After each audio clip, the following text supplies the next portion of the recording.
నమస్తే అండి. నేను ఈరోజు పాలకూర చట్నీ ఎలా చేయాలో చూపిస్తాను. పాలకూరను కర్రీలా చేయొచ్చు, పప్పులో వేస్తారు, కానీ ఇలా చట్నీ చేస్తే కూడా చాలా టేస్ట్గా ఉంటుంది. వేడివేడి అన్నంలో చాలా బాగుంటుంది. పాలకూరను ఏ ఆకుకూర అయినా కడిగి కొయ్యాలి. పాలకూరను బాగా కడిగిన తర్వాత 2-3 సార్లు కడిగి పెట్టుకొని చిన్న చిన్న ముక్కలుగా కట్ చేసుకోవాలి. స్టవ్ మీద బాండి పెట్టి తగినంత ఆయిల్ వేసుకొని కొన్ని పచ్చిమిరపకాయలు తగినన్ని పచ్చిమిరపకాయలు కట్ చేసుకొని పెట్టుకోవాలి.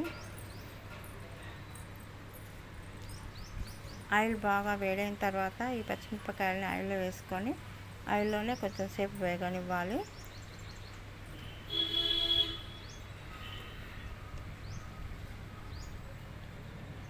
ఇలా వేగిన తర్వాత ఈ కట్ చేసి పెట్టుకున్న పాలకూరను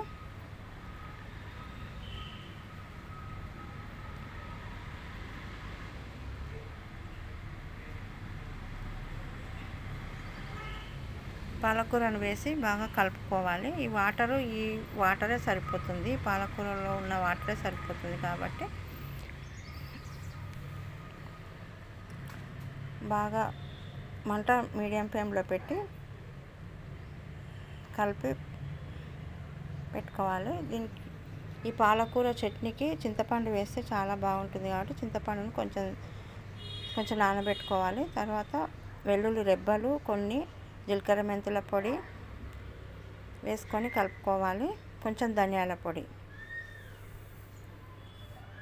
ఈ పొడుల వల్ల టేస్ట్ వస్తుంది, చాలా రుచిగా ఉంటుంది కాబట్టి అన్ని చట్నీలలో ఈ జీలకర్ర మెంతుల పొడి, ధనియాల పొడి వేశారంటే చాలా బాగుంటుంది. చట్నీలలో వెల్లుల్లి రెబ్బలు కూడా వేస్తే ఉడికి చాలా బాగుంటుంది. మళ్ళీ కొన్ని పోపులో కూడా కొన్ని ఉలిసి పెట్టుకోవాలి వెల్లుల్లి రెబ్బలు.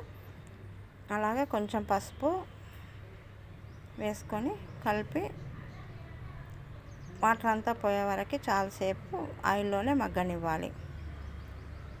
చింతపండు రసాన్ని తీసి పెట్టుకోవాలి. మొత్తం బాగా గుజ్జుగా తీసుకోవాలి. చింతపండు రసాన్ని ఇలా గుజ్జుగా తీసుకొని చింతపండు రసాన్ని వేసుకోవాలి. స్టవ్ మీడియం ఫ్లేమ్లోనే పెట్టాలి.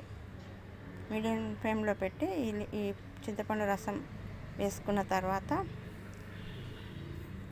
కొబ్బరి అయినా వేసుకోవచ్చు, నువ్వుల పొడి అయినా వేసుకోవచ్చు. నేను మాత్రం 2 స్పూన్ల కొబ్బరి వేస్తున్నాను. కొబ్బరి పొడి తగినంత సాల్ట్ వేసుకొని బాగా కలుపుకున్న తర్వాత మిక్సీ జార్లోకి తీసుకొని మిక్సీ చేసి పెట్టుకోవాలి. మెత్తగా మిక్సీ చేసుకోవాలి.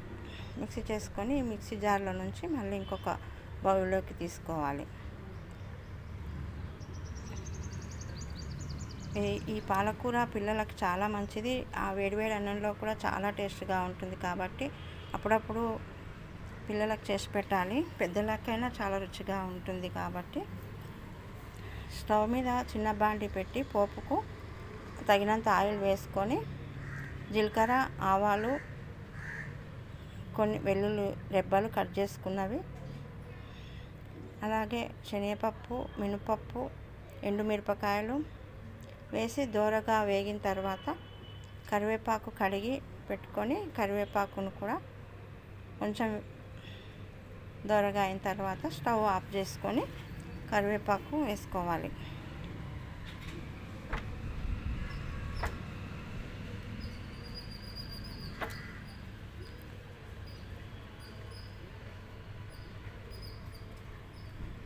అలాగే కొంచెం పసుపు వేసుకొని ఈ వేడికే పోపు అయిపోతుంది. పోపు మాడకుండా చూసుకోవాలి. ఈ పోపునంతా ఈ పాలకూర చట్నీలో వేసుకొని కలపాలి.